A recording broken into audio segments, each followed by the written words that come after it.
Yeah, good mornings. For starters, this is going to mean a lot of cleaning and sanitizing for businesses like barber shops and tattoo parlors and nail salons. They're going to have to follow a long list of strict requirements in order to reopen and to operate. So this includes hand washing, sanitizing, mandatory social distancing. Workstations will be farther apart, and the number of people coming into each business will also be controlled.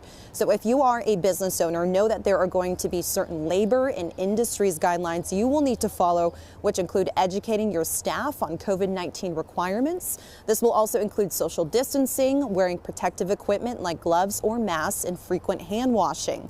So each business must have a COVID-19 safety plan and a designated supervisor to monitor these practices and the health of employees. So there's an entire list of additional procedures that these businesses will need to follow. This includes primary front door access to businesses, 50% or lower client capacity, providing employees with training, sanitation and hygiene practice, and also so much more. So things like shampoo bowl etiquette, that's also included. So some of these are really specific to certain types of businesses.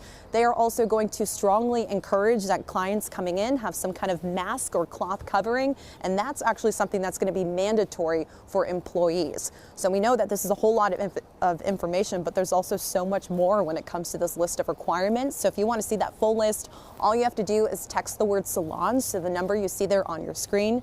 That is 206-448-4545. Live here in Puyallup, Kiera O'Fallon, King 5 News.